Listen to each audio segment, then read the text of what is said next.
Okay, is anybody else glad that Shinji's crusty little fucking pathetic ass got booted up out this game and got his ass kicked quick? Because it was like, you fucking wannabe punk ass motherfucker, I am so glad to see you gone. Let's go. So this week's episode, definitely a lot of character development, and it starts off kind of very subtle and kind of showing the change in relationships, and I feel as though it's interesting because this is the Unlimited Blade Works route, and in case you don't know, this is supposed to be the Shirou x Rin route, but it feels as though they definitely are including a little tad bit of the Fate route, as far as like, you can see that there's some sort of relationship being formed with Shirou and Saber that's a little bit more than, I would say, friendship. You can see from time to time she does show a little bit more of like her feminine side, and it's because definitely Shirou shows her a lot more affection than probably anybody has ever shown her, and it's not even that he's like, you know, putting the mood, but I feel as though they adding a little bit of a relationship there that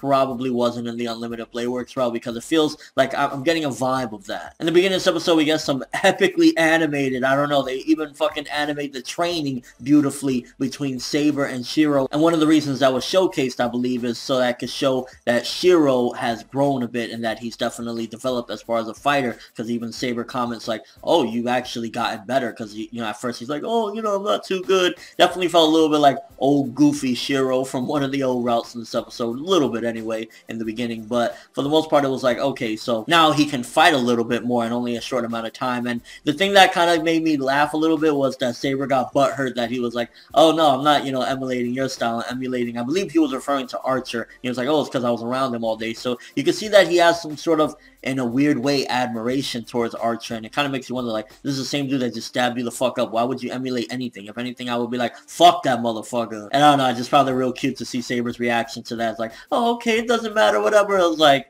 you know you wanted him to emulate you. And then you got a little bit more relationship stuff with Rin as well, showcasing, yeah, this is her route. This is supposed to be, you know, her with Shirou, where she's basically like forcing him to have lunch with her. And it's those subtle moments that you really need, because it's the moments that kind of make you give a fuck about these characters and their relationships, and showcase why they would go any distance for each other, even though they're technically in a competition to, in a sense, kill each other. Even forcing him to sit right next to her to have lunch. I was like, yeah, she's a very good tsundere. This is like, take notes when you're going to create a tsundere from Rin Tosaka. And you can see that definitely any advice that Archer has given Rin regarding like, no, don't tell him anything, you know, be secretive and everything, is out the window, because she does genuinely probably like him and possibly even wants to be with Shirou, because why else would she be telling him her secrets, her family crest and everything? So she really does genuinely have something for him. The stuff with the barrier kind of felt like a weird old horror movie for a bit, because it was just like, you have this dark red aura outside, and again, the art and animation just looking beautiful as always, but it definitely had like some weird horror vibe. And while it was a big trick, in a sense, it was plain and basic. Shinji and Ryder got their asses handed to them,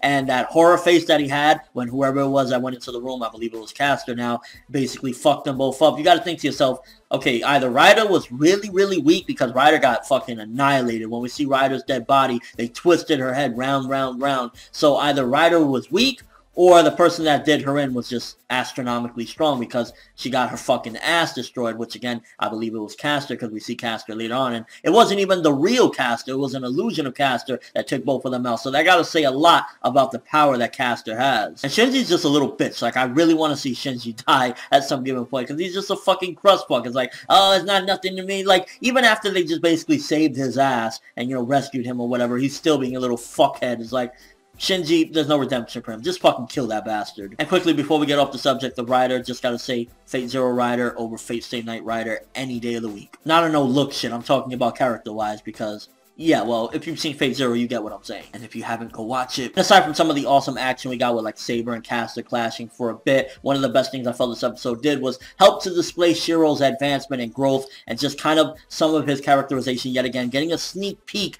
as to some of the tragedy that his life has led up till now. Because in the end of the episode, when they're around everyone and they basically look like they're dead bodies, so to speak, you know, they're kind of like all incapacitated, and we find out that he's used to being around dead bodies. First of all, that was kind of creepy. So if you you were trying to get either Saber or Rin, you successfully made yourself look like the creepy weirdo. But also it genuinely gives a look into his personality, and why would anybody say they're used to being around dead bodies? That gotta make you wonder. So a little bit of foreshadowing again into his past, and that kind of dream that he had in the beginning of this episode was really freaky with him, and his arms is turning into something. I personally don't even know or remember, unless it wasn't shown in the Unlimited Blade Works movie, what the fuck was that about. But definitely a very good episode this week. It was mainly showing characterization and character development for Shirou as far as like a fighter, and just this cool level-headed, like, you know, vibe that he has now that he's not screaming and running around. And a little relationship stuff on the side, and mainly bumping that piece of shit out of the race, Shinji. Fuck you, Shinji. You will not be missed. I hope you die in piss. So yeah, yet again, very good stuff. Let me know what you thought of this episode. What did you think about what happened to Shinji, him being booted out? And what do you think about Ryder's fucking defeat? I mean, it was disgusting, and that gotta make you wonder how strong is Caster? Who could be Caster's master? And your overall thoughts of the episode. Very good stuff. I'm not gonna lie. It was like nice and subtle in the beginning, very slice of life feeling, and then bam, the action kicks in. But that's all I have for this review. Thanks for watching. Hope you enjoyed. If you liked anything I had to say or enjoyed the video, drop me a like. I'd greatly appreciate it. And if you haven't subscribed, if you can do so as well, that'd be awesome. I'm ForneverWorld, and as always, people, have an awesome day.